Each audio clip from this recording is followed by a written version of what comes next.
The truth is that there are people with a different range of abilities, from low ability to high ability. And the second truth is that we can get better over time. So I would like to share an encouraging message about this PSLE that has been a hot topic recently. PSLE stands for Primary School Leaving Examination, which is an exam that 12 years olds in Singapore have to take before they advance to secondary school. And I'm sharing from the perspective of someone who has taken PSLE like 16 years ago. Today, I'm 28 years old and I'm working as a business analyst in the finance industry. And I just want to share an encouraging message for someone or for anyone who's going to take PSLE or who has taken PSLE already, or for parents who have children who is going through this phase in life. So the first piece of advice is I think we should think less of the stress. Naturally, anything that's important to us would be stressful to us. Just a bit of context of where I'm coming from. I used to be a very playful kid. I used to play computer games. I didn't really want to study, and only when it comes to an exam, then I start to revise and study. But then I realized that, oh no, I don't know so much, right? And then I 临时抱佛脚. Which in Chinese literally translates to, we hug the Buddha leg and hoping for a miracle to occur at the very, very last minute. And so I didn't do particularly well in primary school, but I did okay, averagely, moderately high enough to get into the preferred school, which I'll be talking about later on as well. So I think that we should really, think less of the stress. Ultimately, PSLE is about how MOE, allocates students to their schools, because what we're trying to solve here is a demand and supply problem. Say if 5,000 students wants to go to a particular school when there's only like 1,000 places, then how on earth is MOE supposed to allocate that? It can't be allocated by, how attractive the person looks. We probably wouldn't want it to be a lucky draw either. In other countries, it could be mandated by law that you have to go to a school that's nearest to you. So I think we're lucky enough in Singapore that we have the ability to work hard enough to score however we want to get into a preferred school. And talking about schools, contrary to what MOE would say that every school is a good school, I think that not every school is a good school, because it all ultimately depends on how we define as good. Because to me, a good school is a school that is in my neighborhood, that is near to my house, and I don't have to travel back and forth every day. And thinking back, I think that made a huge difference. The primary school that I went to was like a 5-minute walk from home, and the secondary school that I went to is like a 10-minute, 15-minute journey every day. That includes taking the LRT and taking a bus. And I think that the traveling time makes a huge difference, because if we have to travel from one part of the island to the other part of the island and take 1 hour every day for the next 4 to 6 years, that could mean that we could either study more, or we could have more fun through our CCAs, or we could have more fun playing with friends, or spend more time in school to talk to our teachers. So I think that, to me, a good school is a school that is nearby. As simple as that. We talk about what teaching quality and all this kind of stuff. To some extent, well, it could be true that some teachers are better than others, but I believe that every school is kind of like evenly distributed. I might be naive to say that, because I don't know. I haven't been to every single school to compare that. But even if, I'm just assuming that even if there are differences in teaching quality from school to school, I think that ultimately at the end of the day, 90% of the results is driven by our effort. Like even today while at work, I'm being told the same thing again. 90% of your results is driven by your effort.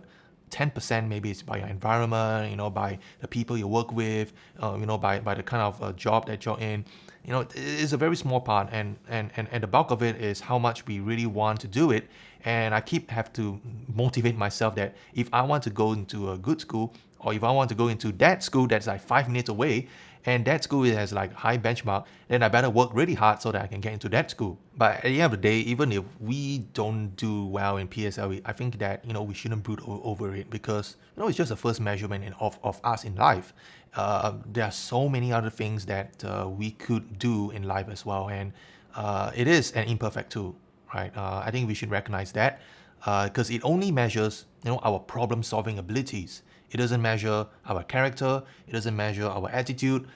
It doesn't measure our potential of how well we could do so many jobs in future. So I think the common mistake is we let it weigh down on us too much, well, I can understand the stress before exams, and we use that stress to motivate ourselves to study, but not overdo it. But after the exam, I think that if we still cannot put it down our minds and we think that, oh no, I'm not going to do well and all that, it might be signs of overdoing that level of stress. If we feel sad or inadequate, even after the exam, or if we feel unworthy whenever the word comparison arises, or even if we have suicidal thoughts, I mean, it's not worth it to, end our life just because we didn't do well in one exam. And it's just, just one blink of an eye in a whole lifespan. So I think that if that ever occurs, we need to seek help, and we just need to let go a bit about this whole PSLE thing. It really, to some extent, doesn't matter so much in life.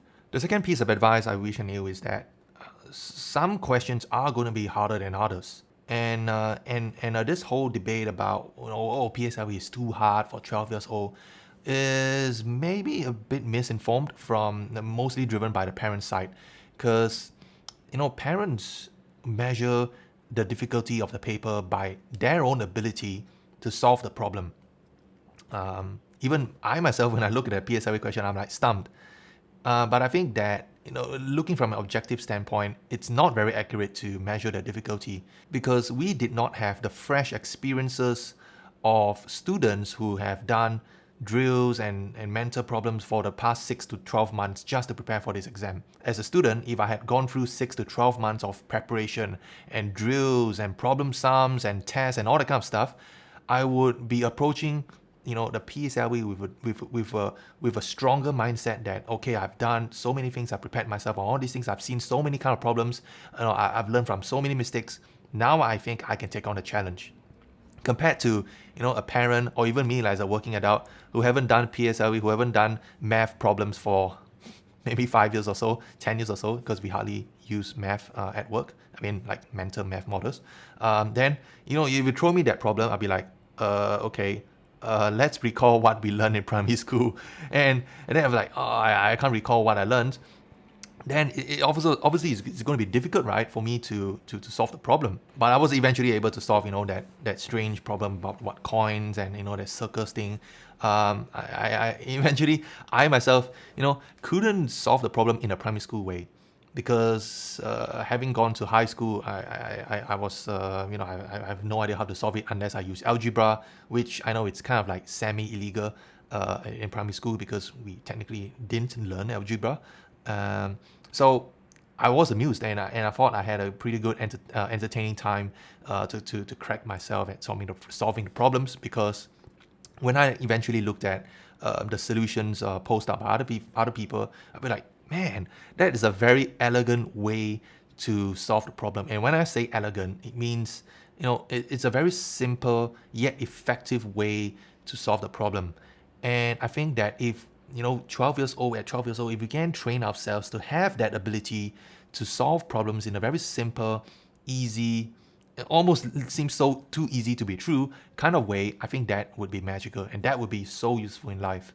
Okay, so coming back to the idea of that some questions are harder than others, I think we shouldn't take things out of context that it's so hard that 12 years old cannot solve them. Exams questions, I believe, are set based on what has been taught in school, and they would be stretched a bit like a pizza dough, just so that we can differentiate between students of different abilities. And to some extent, we want the questions to be hard, because if everyone gets 100 marks, 100 out of 100, then how can we differentiate ourselves even if we want to, even if we work the hardest that we can? So to some extent, it's okay even if we come across a hard question and we can't solve it yet, because eventually we could if we think a little hard enough, we put in the effort and we just try to solve it. Even the examination board, the Singapore Examinations and Assessment Board, basically the body that sets papers, confirmed that credit will be given to attempts. So to me, I still remember when I was like taking the math paper, I felt like, oh, okay, I know this is going to be a hard question. And how I started off is, I started off with what I know, and I just wrote something. I just drew a model. Sometimes even helps that I write the question down in my own hands. Because what I found for me that works effectively is that when I start writing something, the creativity, the thinking juices start to flow out. And I think that the mind works in such a way that when we start thinking everything in our head, there is some kind of like blockade that is preventing all those thoughts from flowing out to eventually reach a solution. So if we can unblock that, just by starting writing something, eventually, the clean water will flow from our mind. So I would just attempt all the questions, even if I can only just get half of it right. I wouldn't want to leave it blank. It will be a terrible mistake. Even though I'd be overthinking in my head, and like I have my mind can be blank sometimes, and the paper is completely blank. But I would never ever leave a paper blank. And I think that this principle is so useful even in the later stages in life, when we have different exams. We have O level, we have A level, we have university papers to sit for. The whole principle is the same. And the third piece of advice that I would give to myself and to students out there is that confidence makes a huge difference. I remember I was walking into the examination hall, as 12 years old. I say like, yeah, okay, I'm ready for this, right?